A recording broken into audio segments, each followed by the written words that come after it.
जाटों को उकसाने में घिरे मोदी के खासम खास अमित शाह। बीजेपी को वोट करने की अपील पर बीजेपी महासचिव अमित शाह पर विरोधियों ने बोला हमला। मुजफ्फरनगर दंगे पर बदला लेने वाले बयान पर मोदी के लेफ्टिनेंट अमित शाह की मुश्किलें बढ़ी। कांग्रेस ने अमित शाह पर समुदाय के बीच भेदभाव और घृणा फैलाने का लगाया आरोप। कांग्रेस ने चुनाव आयोग से बीजेपी के नेता अमित शाह की शिकायत की। कांग्रेस ने शाह पर समुदायों के बीच वैमनस्य पैदा करने के आरोप में गिरफ्तार करने की मांग की।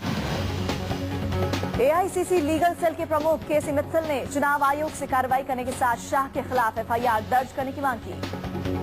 मुजफ्फरनगर के 6 क्षेत्र में बृहस्पतिवार को वहाँ मीटिंग्स की हैं और खास तौर से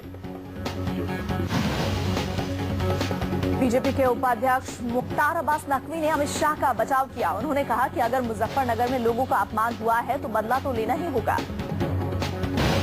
राजस्थान की सीएम वसुंधरा ने मोदी पर कांग्रेस विधायक इमरान मसूद की टिप्पणी का दिया करारा जवाब। बोली, चुनाव बाद देखना टुकड़े किसके होंगे। वसुंधरा करौली धौलपुर से बीजेपी प्रत्याशी मनोज राजौरिया के नामांकन से पूर्व आयोजित जनसभा में कह रही थी, विधानसभा चुनाव में हुई गलती को सुधारने के लिए बीजेपी को वोट देने का किया आह्वान।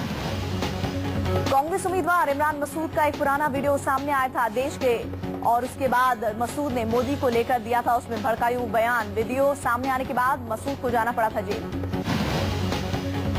सहारनपुर में कांग्रेसी नेता इमरान मसूद ने वसुंधरा राजे पर किया पलटवार। मसूद ने वसुंधरा को चुनौती देते हुए कहा, हम किसी से डरने वाले नहीं हैं। केंद्रीय मंत्री कपिल सिब्बल ने वसुंधरा के बयान को बताया बेतुका। बोले, आरएसएस के इशारे पर बीजेपी नेता दे रहे हैं भाषण। एमपी के शिवपुरी में मोदी की रैली। मोदी ने किया कांग्रेस पर हमला। बोले, कांग्रेस का एक सूत्रीय एजेंडा, पहले बेटे को स्थापित करना है, फिर देश का आता है नंबर। मोदी ने शिवराज की जमकर तारीफ की। बोले, 50 सालों के मुकाबले 10 साल के शासन में शिवराज सरकार ने किया है जमकर काम। मोदी ने शिवराज को किसानों का ख्याल रखने के लिए किया शुक्रिया। बोले, शिवराज ने किसानों की परेशानी को हमेशा अपना समझा। मोदी ने अपने भाषण में ज्योतिरादित्य सिंधिया पर भी निशाना साधा। बोले, गुजरात ने जब अवार्ड जीता तो ज्योतिरादित्य ने गुजरात के एक प्रोजेक्ट को ही रद्द कर दिया था। मोदी को याद आई ग्वालियर की राजमाता। मोदी ने लगाया कांग्रेस पर राजमाता के साथ उपेक्षा करने का आरोप। 7 अप्रैल से शुरू होगी बीजेपी की भारत विजय रैली। 3D के माध्यम से मोदी का संदेश पहुंचाने की होगी कवायद। सुल्तानपुर की सभा में महिलाओं ने की आपस में बातचीत तो वरुण गांधी का पारा हुआ हाई। मंच से ही लगाई कार्यकर्ताओं को फटकार। बच्चे के रोने पर भी आपे से बाहर। सुल्तानपुर से बीजेपी प्रत्याशी वरुण गांधी ने सभा में आई महिलाओं को कहा, पागल महिलाएं सभा के दौरान कर रही थी शोर शराबा। झांसी से बीजेपी प्रत्याशी उमा भारती की तबीयत बिगड़ी। डॉक्टरों ने उमा को किडनी की समस्या बताई। चेकअप के बाद उमा को आराम करने की दी सलाह। उमा भारती की तबीयत खराब होने की वजह से उनके चुनाव लड़ने पर संशय। हालांकि उनके चुनाव नहीं लड़ने पर अभी आधिकारिक पुष्टि नहीं की गई है। कांग्रेस उपाध्यक्ष राहुल गांधी ने केरल के कासरगोड में की अपनी पहली चुनावी रैली। बोले, एनकेपी की जीत से बीजेपी को मिलेगी मदद। राहुल ने बीजेपी पर लगाया विभाजनकारी राजनीति करने का आरोप। कहा, कांग्रेस सभी दलों की भागीदारी के जरिए देश को आगे ले जाना चाहती है। राहुल गांधी ने मोदी का नाम लिए बगैर किया हमला। बोले, देश का कोई नेता चौकीदार न हो, देश के लोग हों पहरेदार। राहुल गांधी ने एनडीए की 2004 में चलाए गए इंडिया शाइनिंग अभियान पर साधा निशाना। कहा, एनडीए के लिए चमक सिर्फ कुछ लोगों के लिए, लेकिन यूपीए चाहती है हर किसी की तरक्की। त्रिवेंद्रम की रैली में राहुल के संग पहुंचे कैबिनेट मंत्री शशि थरूर। थरूर ने किया राहुल के भाषण का अनुवाद। विरोधियों पर जमकर चले सोनिया गांधी के तीर। ओडिशा सरकार पर लगाया मनरेगा में घोटाले का आरोप। बीजेपी पर भी बोला हमला। ओडिशा के खरियार में सोनिया का सूबे की सरकार पर निशाना। बोली, केंद्र के पैसे का नहीं होता है सही इस्तेमाल। राज्य में महिलाओं की सुरक्षा पर भी उठाए सवाल। सोनिया ने ओडिशा की पटनायक सरकार को बताया भ्रष्टाचार में लिप्त। बोली, यूपीए ने ओडिशा के विकास के लिए दिए करोड़ों रुपए। कांग्रेस अध्यक्ष सोनिया गांधी ने नागपुर रैली में बीजेपी और शिवसेना पर लगाया आरोप। बोली, बीजेपी शिवसेना गलतफहमी फैलाने में जुटे हैं।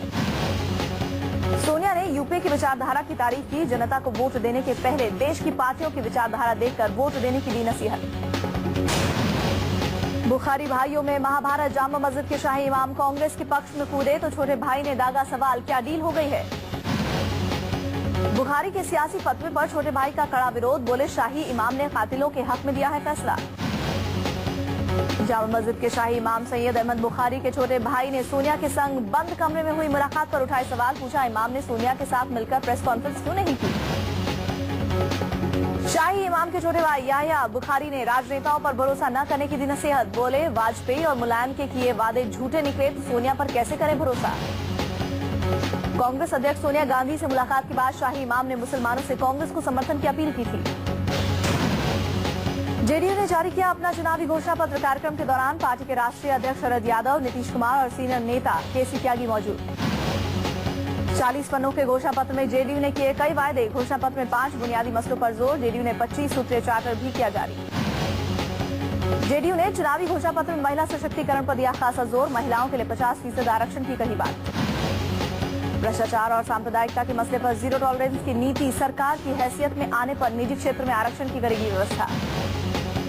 जेडीयू ने अपने घोषणा पत्र में आर्थिक और शैक्षणिक रूप से पिछड़े सवर्ण जाति के लोगों के लिए विशेष सहायता का कार्यक्रम चलाने का किया वादा। आरजेडी सुप्रीमो लालू यादव ने किया मोदी पर हमला। बोले, नरेंद्र मोदी पहनते हैं चमड़े के जूते लेकिन मैं पहनता हूं कपड़े का जूता। टीएमसी ने झारखंड में शुरू किया चुनाव प्रचार। रैली में शामिल हुई ममता बनर्जी और अभिनेता मिथुन चक्रवर्ती। राखी सावंत ने बनारस से खड़ा किया अपना उम्मीदवार। बनारस से आरपी सिंह होंगे राष्ट्रीय आम पार्टी के प्रत्याशी। अरविंद केजरीवाल और मोदी के खिलाफ लड़ेगा राखी का उम्मीदवार। अभिनेत्री राखी सावंत ने हाल ही में बनाई है राष्ट्रीय आम पार्टी। मुंबई के साउथ सेंट्रल से शिवसेना प्रत्याशी राहुल शिवाले ने भरा पर्चा। नामांकन के दौरान सीनियर लीडर मनोहर जोशी रहे मौजूद।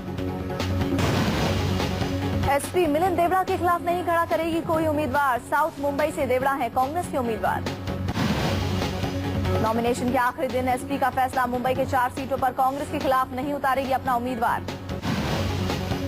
चुनाव से पहले मुंबई में कांग्रेस एसपी में सहमति। महाराष्ट्र में एसपी 2 जगहों से खड़ा करेगी उम्मीदवार।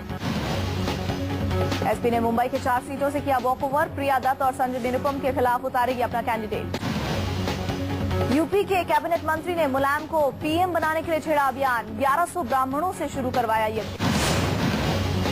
राजउद्धव की लड़ाई से कांग्रेस को फायदा। कांग्रेसी नेता नारायण राणे ने मोदी पर साधा निशाना। बोले, दोनों भाइयों को लड़वा रहे हैं मोदी।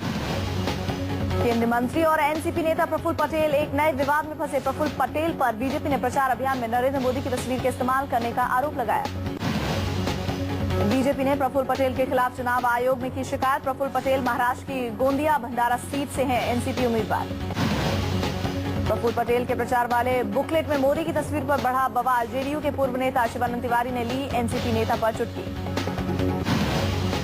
जेडीयू नेता केसी त्यागी ने भी मोदी की तस्वीर के इस्तेमाल पर पटेल पर निकाली भड़ास। बोले, पटेल को विरोधी नेता की तस्वीर का इस्तेमाल नहीं करना चाहिए था। आडवाणी अब मोदी की जिम्मेदारी। गांधीनगर से पर्चा भरने के दौरान दोनों दिग्गज रहे साथ साथ। मोदी बोले, आडवाणी को जिताने के लिए दम लगा दूंगा। नामांकन भरने से पहले पार्टी दफ्तर में आयोजित एक समारोह में आडवाणी बोले, मोदी होंगे देश के अगले पीएम। अटल बिहारी वाजपेयी का भेजा अंग वस्त्र पहनकर राजनाथ ने भरा पर्चा। पर्चा भरने से पहले बीजेपी अध्यक्ष गए हनुमान मंदिर। वोट की लड़ाई में धर्म का तड़का। कांग्रेस प्रत्याशी रीता बहुगुणा ने लिया धर्म गुरुओं का आशीर्वाद। वडोदरा से मधुसूदन मिस्त्री ने भरा पर्चा। मिस्त्री मोदी के खिलाफ लड़ रहे हैं चुनाव। आपके संयोजक अरविंद केजरीवाल की दिल्ली के सीलमपुर में रैली। सीएम की कुर्सी छोड़ने पर दिया जवाब। बोले, सीएम की कुर्सी छोड़ना बहुत बड़ी बात। बीजेपी के भगोड़ा कहने पर केजरीवाल का पलटवार। कहा, कहीं नहीं भागा, यहीं हूं आपके पास। बिजली पानी की दरें बढ़ने पर केजरीवाल ने बीजेपी कांग्रेस पर लगाया आरोप। कहा, बीजेपी कांग्रेस की मंशा साफ नहीं। अरविंद केजरीवाल नॉर्थ वेस्ट दिल्ली से आपके प्रत्याशी आनंद कुमार के समर्थन में पहुंचे थे सीलमपुर। केजरीवाल ने जनता से आपको जिताने की अपील की। दिल्ली के आदर्श नगर के विधायक अखिलेश पति त्रिपाठी की जमकर पिटाई। आदर्श नगर थाने में केस दर्ज। बताया जा रहा है कि पार्किंग को लेकर हुआ विवाद। अखिलेश पति त्रिपाठी आम आदमी पार्टी के हैं विधायक। मयंक गांधी के चुनाव प्रचार में उतरा पूरा परिवार। मुंबई के नॉर्थ वेस्ट से हैं मयंक गांधी आपके प्रत्याशी। हैदराबाद में इंद्र कुमार गुजराल के बेटे ने भरी हुंकार। नरेश गुजराल बोले, मोदी को पीएम बनने से कोई नहीं रोक सकता। चुनाव से पहले देवताओं को खुश करने में लगे बीजेपी नेता। कानपुर से बीजेपी प्रत्याशी मुरली मनोहर जोशी ने किया हवन। बीजेपी नेताओं की ताबड़तोड़ चुनावी रैली। नागपुर में छत्तीसगढ़ के सीएम रमन सिंह ने की रैली। यूपीए सरकार पर लगाया महंगाई बढ़ाने का आरोप। इंडियन ऑयल ने 5 किलोग्राम के एलपीजी सिलेंडर खुले बाजार में बेचना शुरू किया। किराना स्टोर और सुपरमार्केट में मिलेंगे 5 किलो का एलपीजी सिलेंडर। बेंगलुरु, चेन्नई, गोरखपुर, लखनऊ और अलीगढ़ में हुई शुरुआत। 5 किलोग्राम के एलपीजी सिलेंडर अभी देश के 5 शहरों के 11 किराना स्टोर में उपलब्ध, लेकिन जल्द ही देश के 50 और शहरों में मिलेंगे 5 किलो का एलपीजी सिलेंडर। नौकरी पेशा लोगों को सरकार की ओर से बड़ा झटका। सरकार ने पूरे वेतन में से 12% प्रोविडेंट फंड काटने के प्रस्ताव को किया खारिज। इस फैसले से देश के 5 करोड़ से ज्यादा पीएफ धारक निराश। भारतीय रिजर्व बैंक के गवर्नर रघुराम राजन ने बैंक खाता नहीं होने पर खेद जताया। उन्होंने कहा कि भारत में कई लोगों के पास बैंक खाते नहीं। लग्जरी कार बनाने वाली जर्मन कंपनी ऑडी की भारतीय इकाई ऑडी इंडिया ने वित्त वर्ष घरेलू बाजार में 10,126 गाड़ियां बेची। पिछले वित्त वर्ष में बेची गई 9,350 गाड़ियों से 8.3% अधिक है ये।